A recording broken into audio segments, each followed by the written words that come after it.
Buen día, doctor. El día de hoy mis compañeros y yo vamos a exponer acerca de este caso clínico de infección del tracto urinario por Salmonella notifi en paciente diabética. Siguiente diapositiva. Siguiente.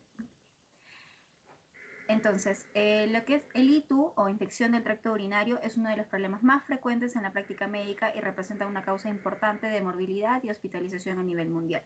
Se define como la colonización o infección de cualquier parte del sistema urinario por ciertos microorganismos, siendo el más común debido a factores anatómicos, como el caso de las mujeres. Por eso la importancia epidemiológica nos menciona que el 50% de las mujeres presentará al menos un ITU en su vida, más frecuente en mujeres jóvenes sexualmente activas, embarazadas y adultos mayores.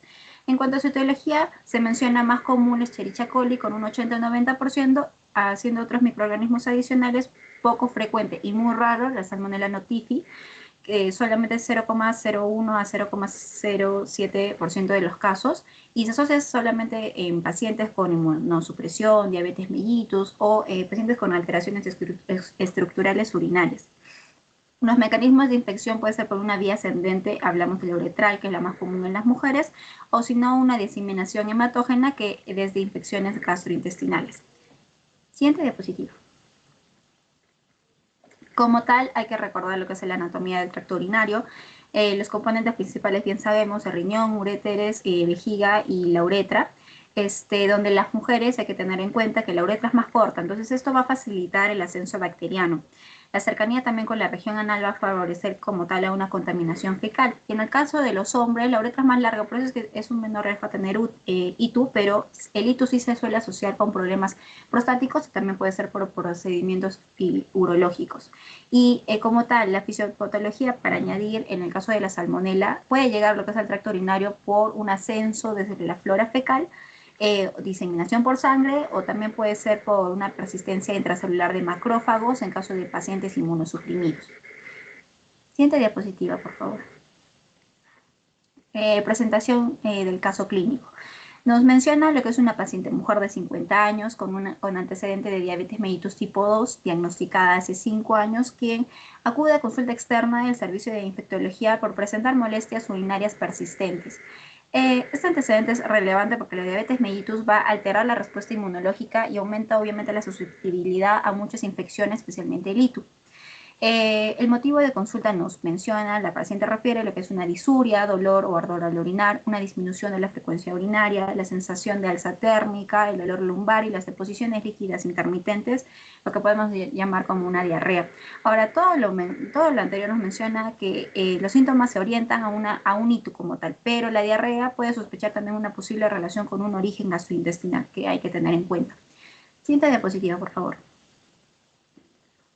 En cuanto a los resultados del laboratorio iniciales, nos menciona que el examen de orina mostró un aspecto turbio, un pH de 6, leucocitos de 8-10 por campo, piocitos positivos, nitritos positivos, todos estos relacionados con lo que es una infección urinaria bacteriana.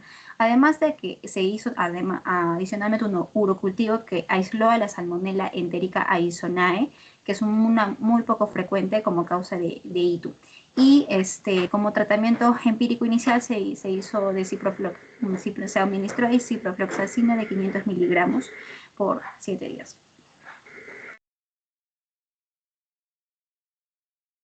En el aspecto microbiológico, la Salmonella SCP es un bacilo gram negativo de la familia de las Enterobacteriaceae, anaerobo facultativo de transmisión fecal oral. Generalmente suele causar gastroenteritis, pero en algunos casos puede invadir el tracto sanguíneo, diseminándose a otros órganos. Aunque no es una causa común de infección urinaria, sí puede presentarse en pacientes con predisposición, como en este caso, que ya voy a hablar más adelante. En la fisiología y diabetes. Las vías de infección urinaria normalmente, como ya mencionaron, es de vía ascendente de la uretra a la vejiga, pero en menos del 2% de los casos puede suceder por diseminación hematógena. La diarrea previa nos hace pensar que hay una infección intestinal inicial, lo que podría explicar la posible diseminación. En la diabetes mellitus favorece a la infección debido a que disminuye la función de los neutrófilos, produce hiperglucemia, produce glucosuria, disminuye la respuesta inmune normal. En diagnóstico, en el examen de orina, se detectó orina turbia, leucocitos elevados, presencia de piocitos, presencia de nitritos, y el urocultivo confirmó todo de la Salmonella enterica medicinal. Como tratamiento, en un inicio a la paciente se le va a indicar ciprofloxacino como tratamiento empírico. Esto llega a significar que se inició un tratamiento antes de poder conocer el resultado del cultivo, basándonos más que todo en el microorganismo con mayor frecuencia que producen estas infecciones urinarias. En este entonces, el ciprofloxacino suele utilizarse porque tiene una buena protección y penetración urinaria y actividad frente a bacterias gram negativas. Sin embargo, en este caso, la bacteria aislada llegó a presentar resistencia al antibiograma. A pesar de ello, en el control posterior ya no se aisló salmonela, lo que sugiere que hubo cierto control inicial de la infección. Sin embargo, llegaron a persistir los síntomas y llegaron a aparecer una nueva infección por E. coli productora de beta-lactamasa de espectro extendido, a lo que se denomina como BLE. Las bacterias BLE producen enzimas que pueden ser capaces de poder inactivar muchos antibióticos betalactámicos, por lo que suelen a veces requerir tratamientos un poco más dirigidos.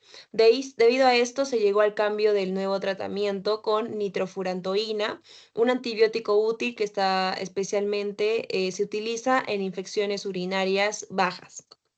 Siguiente diapositiva, por favor. Después, justamente de este segundo tratamiento esquemático, se llegó a ver que la paciente llegó a presentar una cierta evolución favorable, en las cuales refirió una disminución de las molestias urinarias, de igual manera lo que llega a indicar una respuesta clínica adecuada. Posteriormente se repitieron los exámenes de control y los análisis de orina y ya no se llegaron a mostrar alteraciones inflamatorias. Además, en el cultivo final, el cual fue negativo, confirmando así la erradicación bacteriana. Esto llega a demostrar la importancia que es de no basarse solo en la mejoría clínica, sino también poder realizar un seguimiento microbiológico, especialmente en pacientes que llegan a tener antecedentes, como por ejemplo la diabetes, o con infecciones que son poco comunes. Siguiente, por favor. Como las conclusiones a lo que hemos podido llegar justamente con este caso clínico es de que demuestra que la infección urinaria por Salmonella no typhi es sumamente rara y esto llega generalmente a aparecer en pacientes con factores predisponentes, en este caso la diabetes mellitus. La diabetes llega a favorecer infecciones complicadas debido justamente a alteraciones inmunológicas y también metabólicas, por lo que estos pacientes llegan a requerir mayor vigilancia.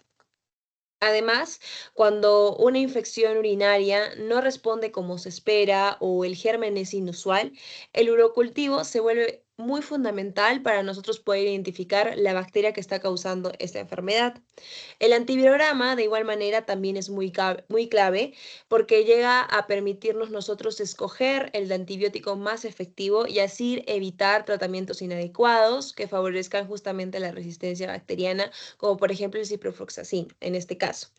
Y finalmente, este seguimiento clínico y también de laboratorio nos va a permitir poder confirmar una buena curación hacia nuestro paciente. Ahora vamos a presentar el paper adicional que lleva por título Infección del tracto urinario asociado a catéter urinario. Siguiente. La infección del tracto urinario asociada a catéter, o también dada por, bueno, dicho por las siglas ITU-ACU, es una de las infecciones intrahospitalarias más frecuentes, ubicándose entre las primeras causas de infección en pacientes hospitalizados. Se produce cuando el microorganismo ingresa al tracto urinario a través del catéter vesical, ya sea durante su colocación o por contaminación posterior. Su importancia radica en que no solo genera una infección localizada en la vejiga, sino que puede progresar unas complicaciones graves como la pielonefritis o incluso una bacteriemia, poniendo en riesgo la vida del paciente. Para su diagnóstico no basta un cultivo positivo, ya que muchos pacientes con sonda tienen bacterias sin síntomas. Por eso requiere criterios clínicos, como por ejemplo la fiebre, la disuria, el dolor suprapúbico, ¿no? Como entre más criterios microbiológicos. Es clave diferenciarla de una bacteriuria asintomática, que es muy común en pacientes sondados y, y siempre debe tratarse para evitarse un uso innecesario de antibióticos y resistencia bacteriana. Siguiente. Em, la ITU asociada a catéter representa hasta el 80% de todas las infecciones urinarias adquiridas en el hospital, lo que convierte en la más frecuente dentro del grupo. Además, es una de las principales causas de bacteriemia secundaria, es decir, infecciones que se originan en otro foco, como la vejiga, y luego pasan a la sangre. Esto tiene un impacto importante, ¿por qué? Porque aumenta la estancia hospitalaria, eleva los costos en salud, incrementa la morbilidad junto a la mortalidad. Y lo más relevante es que es altamente prevenible, ya que muchos casos ocurren por uso innecesario del catéter o por mala técnica en su manejo. Siguiente. El factor de riesgo más importante es el tiempo de permanencia del catéter. Se estima que el riesgo de infección aumenta aproximadamente un 5% por cada día de uso, llegando casi al 100% en pacientes que llevan más de 3 o 4 semanas de cateterización. Esto ocurre porque con el tiempo se forma una biopelícula en el catéter donde las bacterias se adhieren y proliferan, haciendo más difícil de eliminarlas. Otros factores importantes incluyen la diabetes mellitus, ya que este favorece el crecimiento bacteriano y disminuye la respuesta inmune. El sexo femenino por la menor longitud de la uretra, la edad avanzada ya que hay menor respuesta inmunológica, manipulación frecuente del catéter aumentando el riesgo de contaminación y mala técnica de inserción o cuidado rompiendo la esterilidad y facilitando la infección, como ya se mencionó previamente. También influye mucho el sistema de drenaje. Si no es cerrado o se manipula incorrectamente, aumenta el riesgo de entrada de los microorganismos.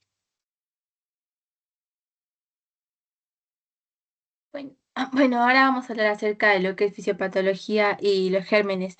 Y para ello hemos colocado lo que es la entrada, por ejemplo, de bacterias por el catéter, lo que es la formación de biofilm, que mi compañero ya lo mencionó, que es como una biopelícula, y tenemos lo que es la vía extraluminal. Bueno, para ello tenemos que recordar que el catéter urinario rompe las defensas, o sea, se caracteriza por romper las defensas naturales del tracto urinario, como por ejemplo el flujo urinario continuo y lo que es la integridad del epitelio. Y para ello tenemos que recordar que existen dos vías de infección, que es la vía extraluminal, que suele ser en este caso nuestra vía principal o la vía característica, y lo que es la vía intraluminal. Bueno, en el caso de la vía extraluminal, aquí se dice que las bacterias, estas esas se caracterizan por ascender desde la uretra, que como mi compañera ya lo mencionó en la primera parte, al tener lo que es el conducto o la longitud de este mismo más pequeño, entonces es mucho más sencillo que las bacterias puedan ingresar. Después de que esta asciende por la uretra, esta va a pasar por fuera del catéter, y esto suele ocurrir, bueno, especialmente en los primeros días de la persona que tiene lo que es el catéter. En el caso de la vía intraluminal, que no tiene que ver con nuestra vía principal, esta ocurre por la contaminación, ya sea del sistema de drenaje o por una mala manipulación. Y un punto clave que cabe mencionar, que mi compañero ya lo tocó, tiene que ver con el biofilm o la biopelícula, que no es más que una matriz en donde las bacterias suelen asentarse o adherirse. Siguiente, por favor. Bueno, ahora tenemos con respecto a lo que es a la clínica, tenemos que recordar lo que es la diferencia entre lo que es la bacteriuria versus lo que es la infección. Pero primero para la clínica vamos a ver que más o menos del 10 al 15% de las pacientes suelen ser lo que son asintomáticas. Pero para ello también, como mencionamos, como mencionó mi compañero, tenemos lo que es una diferencia entre lo que es una asintomática, una bacteriuria asintomática, versus lo que es una infección urinaria. En el caso de la bacteriuria asintomática, esta se caracteriza por la presencia de las bacterias en la orina. Por ende, si realizamos lo que es un urocultivo, el urocultivo va a salir lo que es positivo con el tipo de bacteria específica. Asimismo, en una bacteriuria asintomática casi siempre no hay síntomas clínicos, y esta suele ser muy frecuente en pacientes por ejemplo, que están con algún tipo de sonda y esta se caracteriza porque no tiene que ser tratada y no se trata, salvo en casos especiales como por ejemplo en mujeres embarazadas. Mientras que lo que es una infección urinaria, lo que es una ITU o lo que es una ACU, bueno, que está asociada, aquí hay presencia de bacterias con síntomas clínicos, tales como los podemos ver en la PPT, fiebre, lo que es una orina turbia, que se caracteriza porque en ocasiones hay lo que es un mal olor, así como un dolor abdominal, lo que es una alteración mental y lo que es, por ejemplo, una disuria, que suele ser el dolor o el ardor al momento de orinar. Y también en el caso de una infección urinaria puede haber lo que es una inflamación, lo que es sistémica, y esta sí requiere lo que es tratamiento.